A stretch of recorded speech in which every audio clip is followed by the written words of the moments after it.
Hello, and you are very welcome to today's video, which is all about self-seeders. Now, we're not talking about annuals here, we're talking about perennial self-seeders, a fantastic category of plant that is so useful for the gardener. Whether you're starting out or whether you're, an experienced gardener, I think every border needs a handful, every garden needs a handful at least of self-seeders, which are plants that readily offer volunteers. Ones that seed about not in a weedy way, but in a useful way. Beautiful plants that you want in your garden, but ones that need to be edited. So that's exactly what we're going to do today. We're going to go around my garden and have a look at my favourite self-seeders, pot some of them up, and I'll just talk you through the process for, putting them aside and then later getting them into the right place. Now it looks like rain out there, so we better get cracking.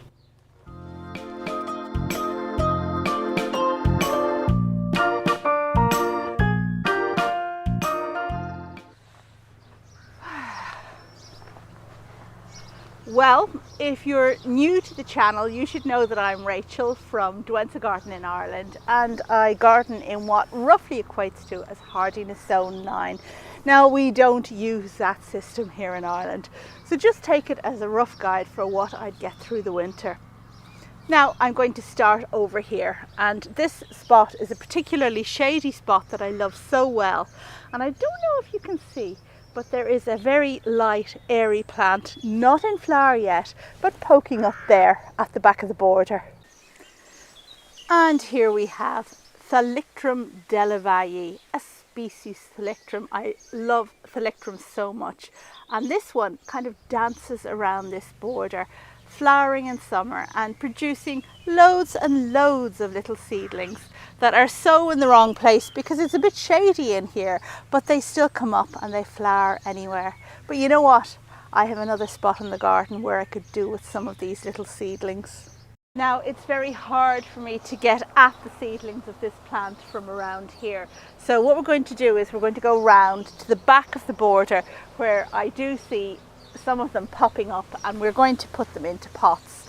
And for today's job, what I have here is a trug with just some potting mix in it, just regular potting mix, because I'm digging up little plantlets that have self-seeded in my garden. So whatever this is needs to be as similar to my garden soil as possible. Well, I couldn't put loads of rocks and stones in it, which is the consistency of my garden soil. Just a regular good potting mix will do. And I have some pots so that I don't have to dig up the plants and leave them sit in the sun. Oh, if only we had sun for a while before potting them up. I can pot them up straight away as I dig them up, and they just have a better chance of survival that way. Now, on a nice shady day like this is the perfect time to do this kind of job, as it might be to take cuttings, because you want plants to keep the moisture in rather than just let it bake out in the sun. Again, if only. Okay, let's go around to the back of the border. So what we're doing here essentially is weeding, but selective weeding.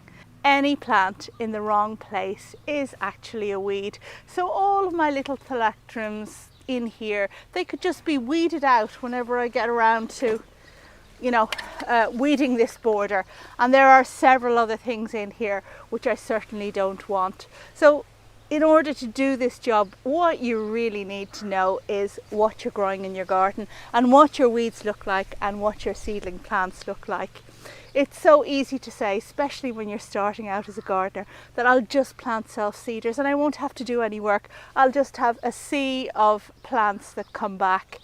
Well, you will, but you also have a sea of weeds that come back, because you do need to edit these things to be selective, to take things out. So, well, there's a weed, and I might actually do a bit of weeding as I get on with this job, but let's try and stay focused for a moment. And I see here a lovely Thalictrum, quite far advanced really, and this is going to be the first one for a pot. Now, this guy could stay where he is, but he's competing with the shade of the Trachycarpus fortunei, and I don't want that. I want to give him a better position, one where I'll be able to see him all the more. So we're just going to go in there quite widely, so I try not to damage the roots, and just ease him out of the soil. And there are actually two of them. Here's the first one out, and the second one out, and look at this little guy. Can you believe it? He's already about to flower. The Thalictrum does tend to congregate around the base of the tree of the Trachycarpus fortunei. Let's just take this weed out, and that's a great place for gathering it. However, I need to be careful because it's difficult to get the root ball out when it's kind of enmeshed with the tree. So we'll see if we can do it. And if we don't manage, well, you know what? Nothing lost. Right, so this one has come out. The roots don't seem to be damaged. So we'll try potting it up, even though it doesn't have any soil on it.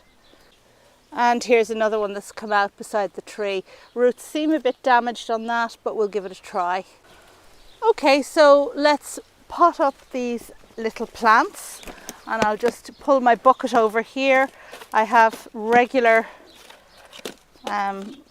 sized square pots like this. Just take a bit of potting mix, or compost as we say in this part of the world. Oh, there he is. This one here, pop him in, place some soil around, press down a bit with the thumbs, and well, hit it on a hard surface like the ground maybe. Okay, and water as quickly as possible. Here's the little one that had the flower emerging. Let's pop it in here. And over on the west side of my garden, where I have a particularly pink theme, these are going to look great because they have a kind of, I wonder, would you call that colour lilac flower? Very light and airy, and small tiny little flowers. I love small flowers. They just add such lightness to a border. Okay, number 2. Number 4, which comes with some soil, and actually it's best to bring it with the soil that is surrounding it, because that soil has a whole load of specific stuff in it, like mycorrhizal fungus that has become quite intimate with the plant's roots. So it's best to leave it. It'll give the plant a better chance at getting going, rather than kind of stripping it out of what it's in completely and putting it into shop-bought compost. Now, we're really fighting against the weather here today. It is going to rain any moment. Normally what I do is just take my trusty rake and do a bit of spot weeding while I'm here, making sure to remove all the weeds that I pull up and any excess Thalictrum as well, because remember, plant in the wrong place, a weed, unless of course it's in a good spot, which can be.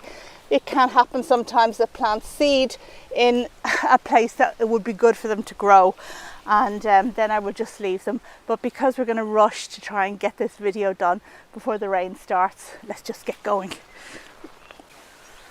Okay, and our next plant is this cute little Euphorbia, and what I really love about it, besides the acid green bracts that it produces in early summer, is the dark red foliage. It looks just so fantastic in a border with that colour scheme. And breaking news, I do have plans for a red border, so this plant would look fantastic in there. Now, as usual, when I look around, I don't see any seedlings, but they will be hidden where the weeder has missed them, and that's me when I went around earlier. You know, there are always little crevices like underneath other plants where opportunistic seedlings, whether they're weeds or whether they're plants in the wrong place, will just pop up. So here I am just around the back, and you will see a ginormous self-seeder right here, this guy here, which really should have been moved a long time ago. We're going to move him now, and right behind him we have another one, 1, 2, and 3. And I think I saw these guys popping up and I should have weeded them out, but I thought no, I'll come back a bit later and save them and just put them somewhere else, and never got round to it. So the result is you do have some plants in this particular border that are in the wrong place and have been let grow in the wrong place. But now is the time to sort that, and with my trusty Hori Hori. This is a fantastic tool, by the way, if you are looking for something for your garden for digging. I can't recommend it highly enough. But let's take up this Euphorbia. The Acer tree is kind of coming down like a curtain over the border. Very attractive, very desirable. I certainly don't want to damage it, but I'll just lift it here a bit. There's a twig, a dead twig. I'll just lift it up a bit so I can get at this Euphorbia. And trying to take as wide a root ball as possible. Handy I have the gloves on as well, because we all know about Euphorbia and their sap that can be irritant. And here we have it. There you go. Nice little Euphorbia plant, which we will put straight away into a pot. Compost goes in, plant goes in, and I just put some more soil in around it, around the top. And the bigger the plant, the more quickly you really need to get the water onto it once it's been repotted. And this is quite a big guy. Should make a lovely addition to the border. Well, I'm not sure if this is 1 or 2 plants, but I guess once we take them up, we shall see better. And it seems to be 1 plant. Let's get our pot.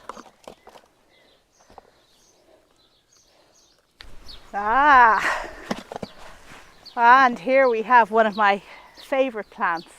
It's a Linaria purpurea, and what's great about this one is, well, it doesn't flower for as long as some of the others, and you saw in my last garden tour Linaria peachy, which just flowers for all summer long. Well, this one doesn't do that. It flowers and then it's gone and then you cut it back, but what it does do is seed around, and I have seedlings wherever I put this. Wonderful, wonderful seedlings. Now, I've already done a bit of a job here and kind of moved the seedlings to places in the border where I wanted them, where there was a gap where they could do better. But in this particular instance, I see a couple that are too close to the grass. So first up, I'm going to lift this little seedling here because it's too close to the edge to the grass.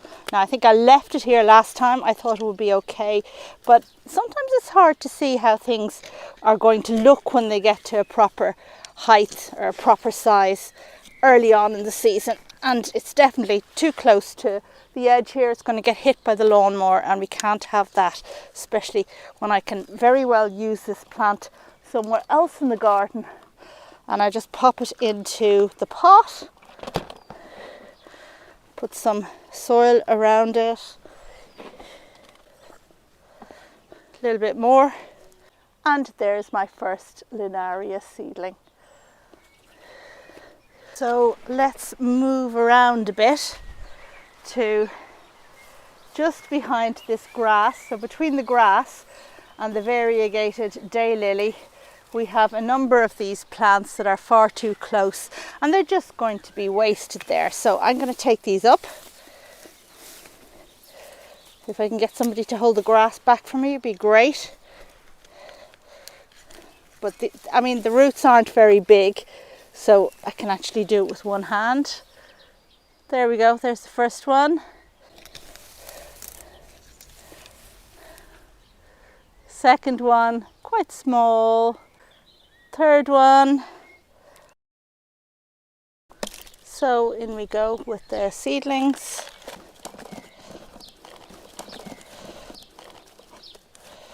And can you see just in here at the foot of the Linaria we have a little plant in here. Not that, that's an Amaranthus, that guy. Well, this is one of my absolute favourite plants, and it seeds around the garden like anything. It has gorgeous silver foliage and magenta flowers. There are white ones, but this is the one with the magenta flowers, and I've made a separate video about this. I absolutely love it, and I'm going to pot these up and plant them out soon. They don't like to stay in pots for a long time. I prefer to get them into the ground as soon as possible, and this little one was far too close to other things, so out he comes. Now, as we were going around the garden, you probably saw another few seedlings that you thought, take that one up. That could be a good one to grow on in a pot. For example, Tetrapanix rex does, well, it doesn't seed, but it runs around my garden. I have made a separate video about lifting those. They don't lift so well when they're teeny tiny. You do need to get a bit of the well, I suppose it's the root that's attached to the parent plant into the pot with it for it to do well. And you know what? Besides, I have enough Tetrapanix rex in my garden. And you'll have seen poppies in the borders as well. And poppies are brilliant, but they don't really like to be in pots for too long. So with the poppies, what I normally do is if I see a poppy in the wrong place and it's still quite small, then I will just dig it up and move it just a little bit, a foot or so to the left or the right or whatever in the border, and just replant it. And they seem to be okay with that as long as you remember to come along and give them some water. And speaking of water, let's take these ones into the greenhouse and make sure that they all get watered well.